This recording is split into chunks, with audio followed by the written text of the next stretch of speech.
Kasihi dimanapun Anda berada.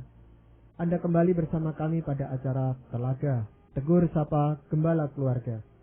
Saya Gunawan Santoso dari Lembaga Bina Keluarga Kristen bersama Ibu Esther Cahya, Sarjana Psikologi, dan juga kali ini kami ditemani oleh Bapak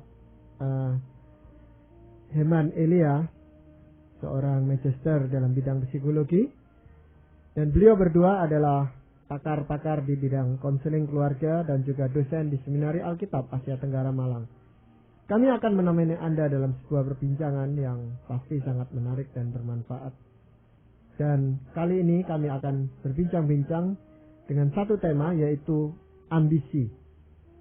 Maka dari studio kami mengucapkan selamat mengikuti. Pak Iman, terima kasih bisa bersama-sama dengan kami kembali pada saat ini. Dan kita coba membahas tentang masalah ambisi itu. Apakah semua orang memang punya ambisi itu, Pak Iman? Iya, semua orang punya dan seharusnya memang punya. Hanya kadarnya saja mungkin yang berbeda-beda gitu ya. Betul. Apa sih Pak yang disebut dengan ambisi itu apa Pak sebenarnya? Ambisi itu suatu dorongan di dalam diri kita yang membuat kita terpacu untuk mengerjakan sesuatu dengan hasil yang baik tentunya. Dan kita mempunyai tujuan biasanya di dalam ambisi itu, apa yang ingin kita capai. Nah, kenapa kalau memang seperti yang Pak Iman tadi katakan, kenapa banyak orang menafsirkan atau mengartikan bahwa ambisi itu sesuatu yang negatif gitu Pak? Terlanjur terbentuk suatu konotasi mungkin untuk ambisi. Kalau orang misalnya menginginkan dengan sangat sesuatu, biasanya misalnya entah itu kedudukan, entah itu uang begitu, lalu dikatakan bahwa dia berambisi. Nah, karena itu seringkali ambisi lalu dikaitkan dengan hal-hal yang seperti itu, terlalu berambisi. Padahal sebetulnya saya kira ambisi itu seharusnya kita miliki, dan kalau supaya kita bisa berprestasi dengan baik, menghasilkan karya terbaik, itu seharusnya kita mempunyai ambisi yang sehat untuk mengejar hal itu.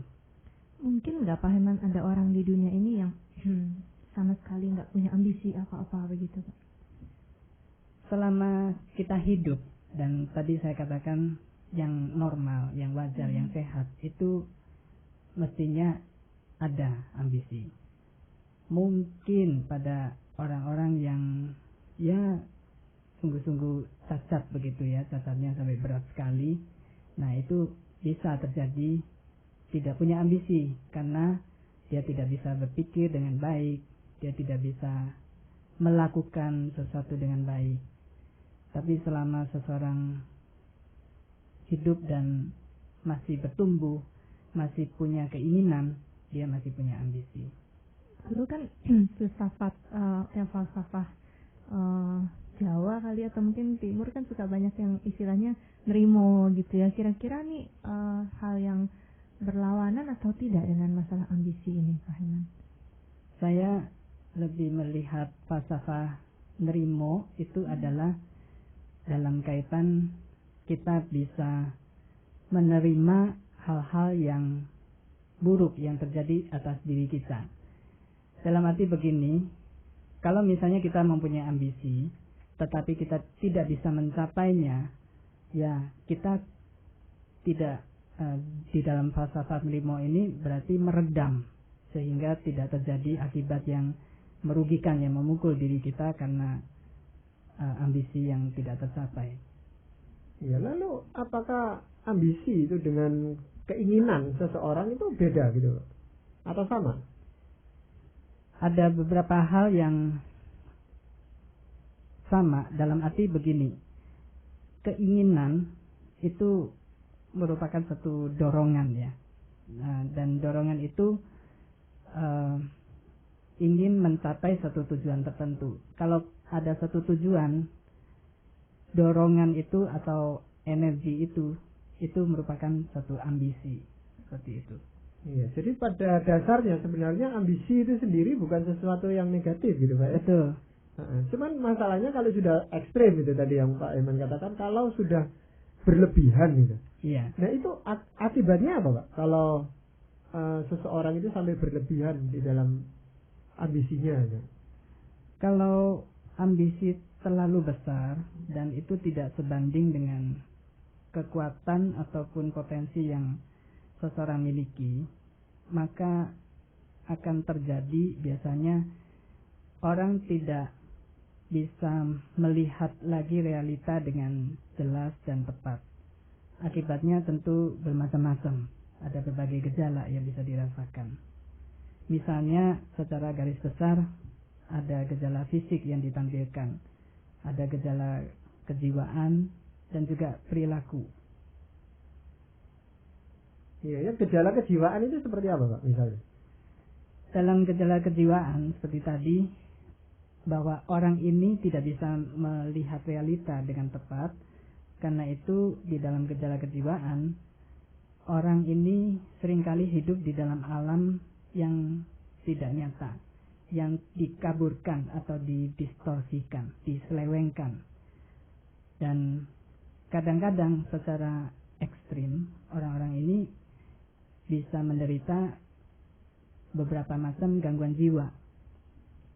Mungkin itu seperti gini bukan Pak Heman, sering misalkan kita lihat di ya mungkin film tentang rumah sakit jiwa gitu, orang-orang yang mungkin merasa dirinya sebagai seorang presiden atau sebagai seorang pemimpin. Apakah itu juga memang dampak dari gejala kejiwaan dari ambisi yang terlalu besar itu juga Pak Heman?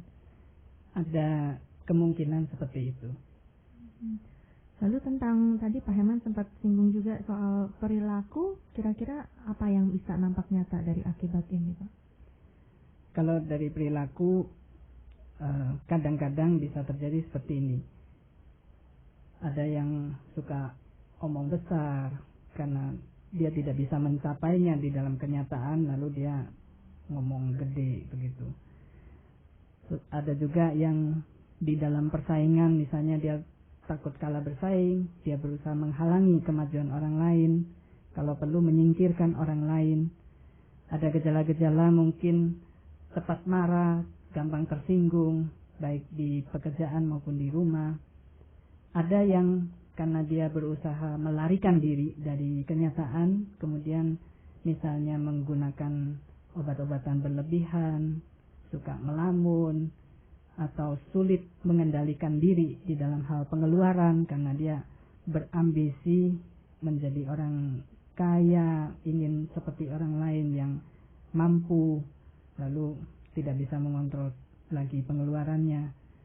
Bahkan misalnya banyak yang berhutang, tidak bisa bayar, dan sebagainya. Itu gejala-gejala perilaku di mana ambisi itu sangat besar dan tidak bisa dikontrol lagi, melampaui potensi yang kita miliki. Jadi semuanya itu sepertinya kembali lagi menggambarkan orang-orang ini tidak lagi hidup dalam dunia yang realistis begitu Pak Heman. Betul, iya.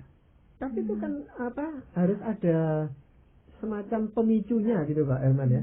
Kan ambisi seseorang itu tidak tiba-tiba aja jadi besar. Mungkin tadinya dia cuma biasa-biasa aja gitu. Ya. Tapi apakah mungkin itu lingkungan di sekelilingnya atau apa yang mendesak dia sampai kebablasan itu tadi? Iya. Saya kira ambisi ini karena merupakan salah satu energi yang mendorong kita berperilaku gitu. Ada kalanya energi di dalam kita itu besar, dan ini sebetulnya perlu penyaluran yang pas. Itu kalau dari dalam diri kita. Faktor dari lingkungan juga cukup banyak. Misalnya saja anak-anak yang tumbuh di dalam keluarga yang orang tuanya selalu memacu anak ini untuk mencapai sesuatu hal yang kadang-kadang terasa tidak mungkin. Tetapi karena misalnya kalau anak ini sekali waktu bisa mencapai harapan orang tuanya menghadiahi berbagai macam, lalu anak ini akan melakukan usaha-usaha. Misalnya saya kasih contoh anak yang kalau ulangan tidak bisa mencapai angka 8, 9, dan 10. Tetapi karena keinginan orang tuanya dan dianggap anak ini berharga, baru kalau dia mendapat ulangan yang setinggi itu nilainya, maka dia akan misalnya sampai nyontek tanpa ketahuan orang tuanya dan sebagainya. Nah, dengan cara demikian anak ini dilatih, dibentuk menjadi orang yang berambisi, antara lain juga misalnya dengan dia membual lalu teman-temannya menghargai dia menjadi terlatih untuk membual dan mempunyai ambisi yang berlebihan seperti itu. Ditambah lagi kalau lingkungan kita sekarang ini adalah lingkungan persaingan yang sangat ketat, dan seringkali persaingan-persaingan ini tidak didasarkan kepada hal yang baik, yang jujur, yang fair. Dan kita lihat di mana-mana orang yang hidupnya dengan kerja keras dan sebagainya, justru mereka seringkali tidak berhasil secara ekonomi dan sebagainya, dan kurang dihargai orang. Maka orang-orang yang dengan ambisi untuk menjadi kaya, mereka cenderung mencari jalan pintas, lalu mereka menjadi berlebihan di dalam ambisinya ini, di dalam perilakunya. Ya, rupanya untuk mencapai atau memuaskan ambisinya itu dia akan menghalalkan semua cara tuh. Ya, kalau tidak terkontrol bisa seperti itu. Masalahnya memang kadang-kadang saya tertarik dengan yang tadi Pak Herman katakan dari orang tua ya. Kadang-kadang kan memang ambisi orang tua yang begitu besar yang kemudian mereka harapkan perwujudannya pada anak melalui anaknya ya.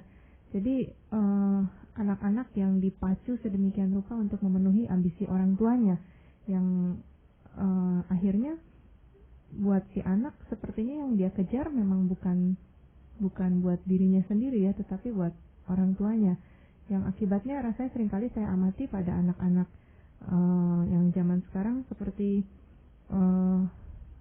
mereka ya punya harapan, punya cita-cita yang sebenarnya jauh di atas kemampuan yang mereka miliki.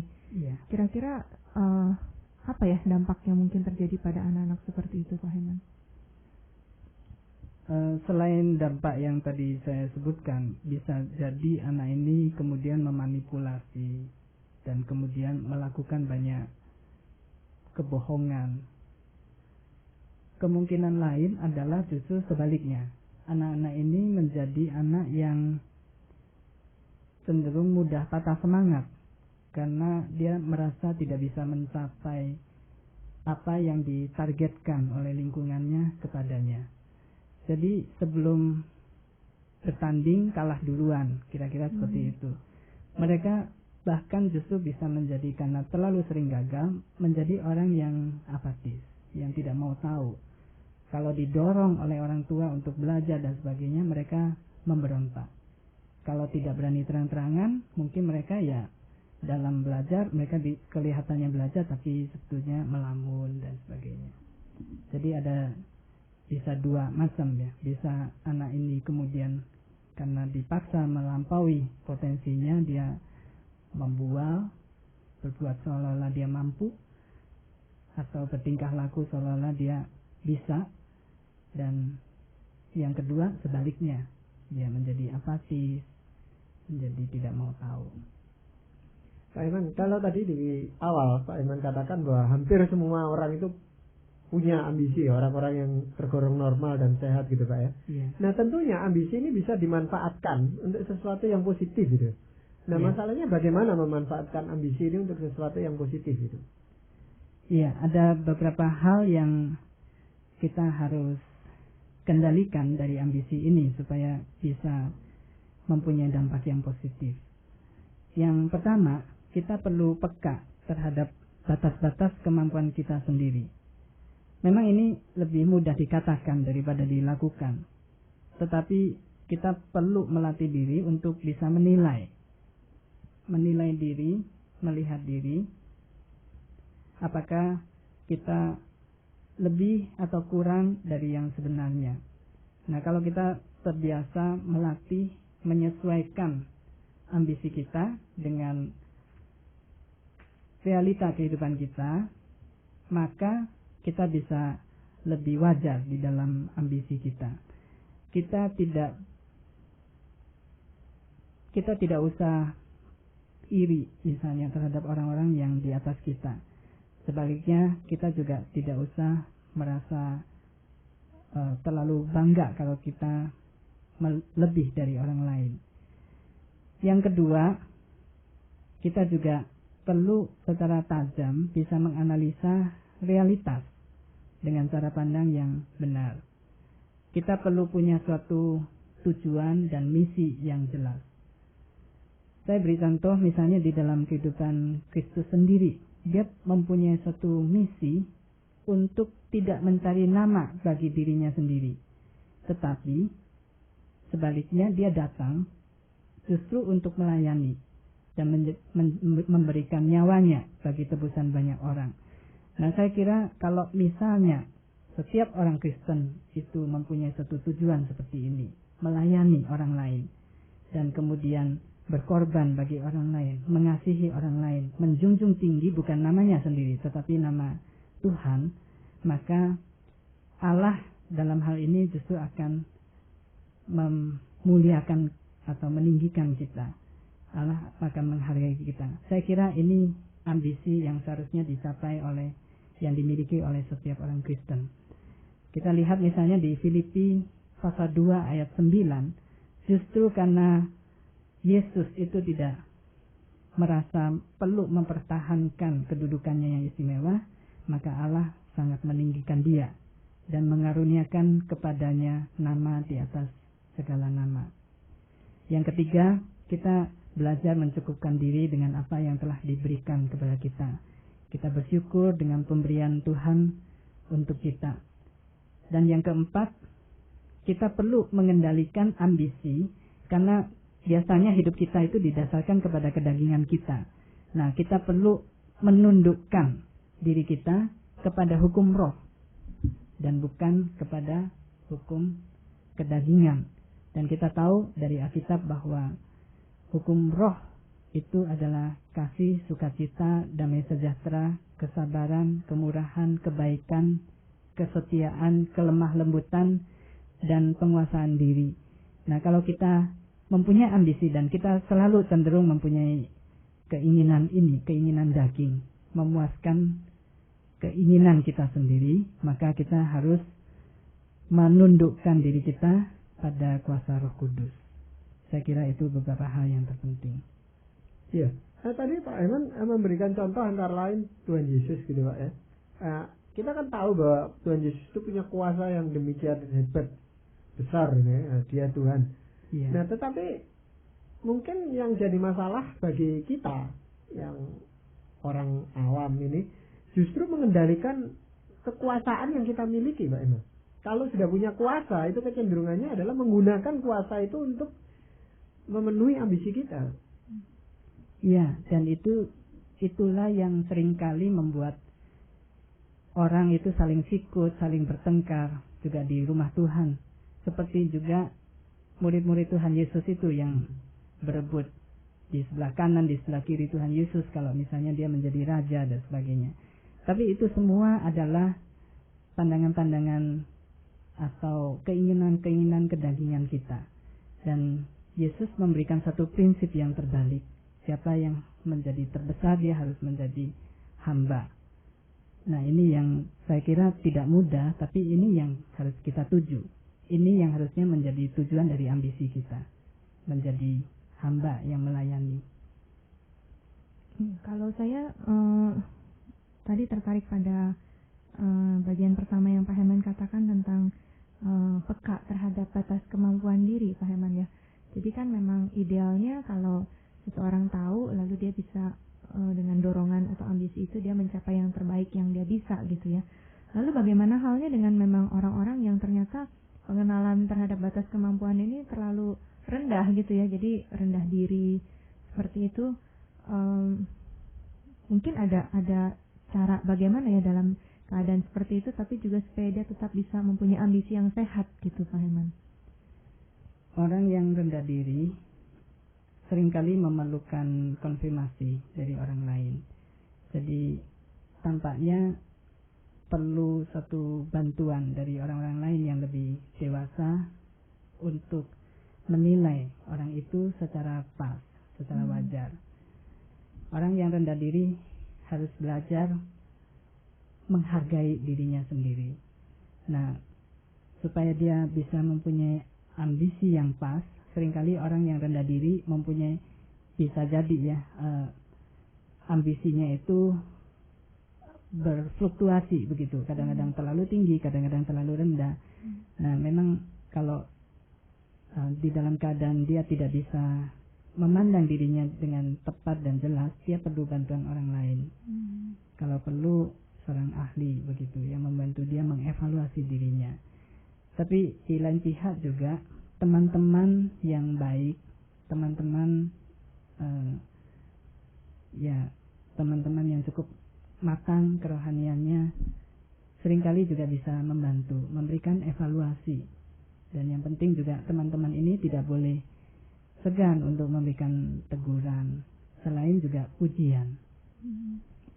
Iya, karena saya cukup sering melihat orang-orang yang sebenarnya kalau kita sebagai orang luar melihat dia bisa mencapai lebih, tapi dia merasa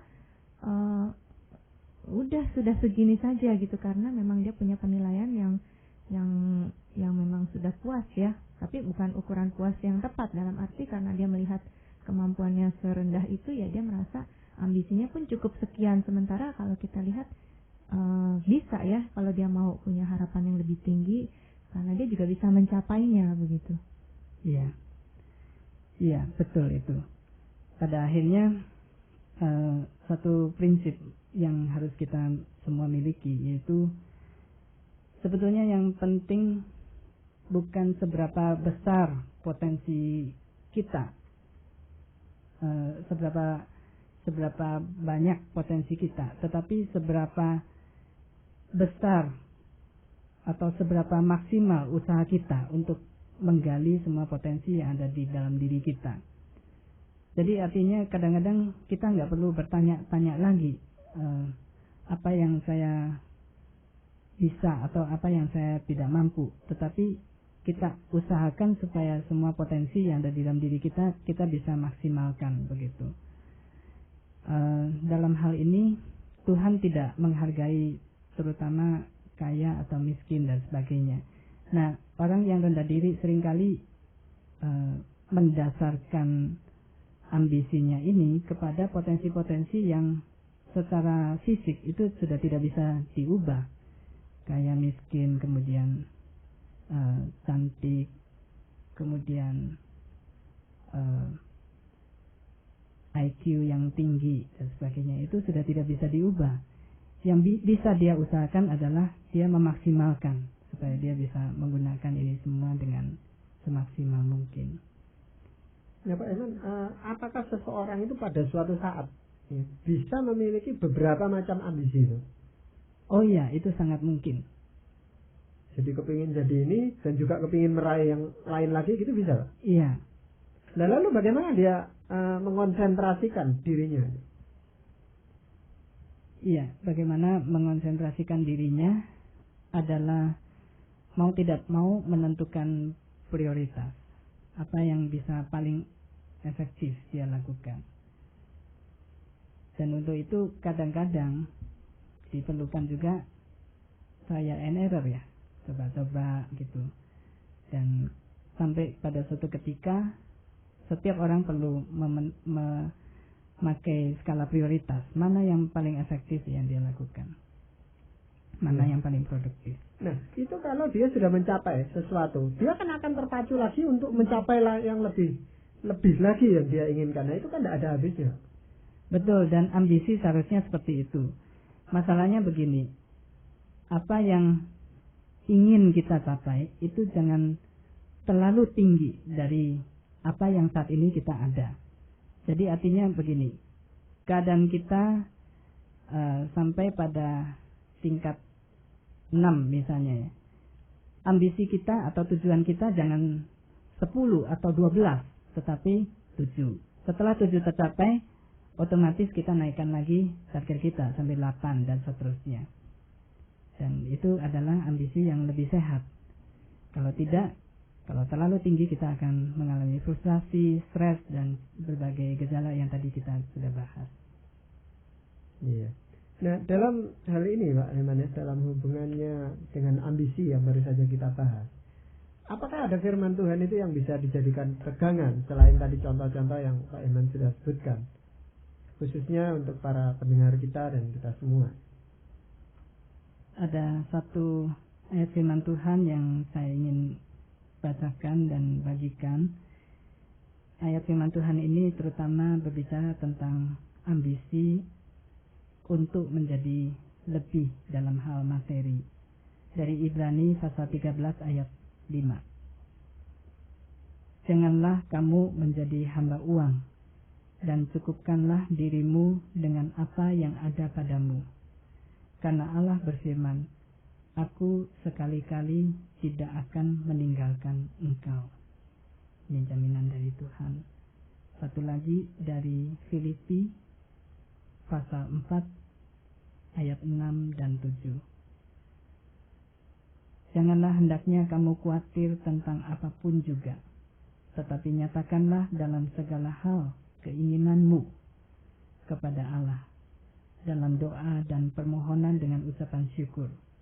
Damai sejahtera Allah yang melampaui segala akal akan memelihara hati dan pikiranmu dalam Kristus Yesus. Iya, ayat-ayat ini saya rasa cukup jelas, khususnya bagi kita semua. Dan tentunya itu bukan masalah ambisi itu sesuatu yang buruk yang tadi yang kita sudah katakan. Cuman masalahnya adalah bagaimana mengelola ambisi itu di dalam diri kita sehingga menjadi lebih bermanfaat dan bukan malah menghancurkan kita atau menghancurkan orang lain. Iya, jadi saudara-saudara pendengar yang kami kasihi, demikianlah tadi Anda telah mengikuti perbincangan kami dengan Bapak Heman Elia, Magister Psikologi, dan juga Ibu Esther Cahya, Sarjana Psikologi, dalam acara Telaga, Tegur Sapa Gembala Keluarga. Kami baru saja berbincang-bincang tentang ambisi. Bagi Anda yang berminat untuk mengetahui lebih lanjut mengenai acara ini, kami persilakan Anda menghubungi kami lewat surat. Alamatkan surat Anda ke Lembaga Bina Keluarga Kristen atau LBKK Jalan Cimanuk, nomor 58, Malang. Saran-saran, pertanyaan, serta tanggapan Anda sangat kami nantikan. Dan akhirnya dari studio kami ucapkan terima kasih atas perhatian Anda. Sampai jumpa pada acara Telaga yang akan datang.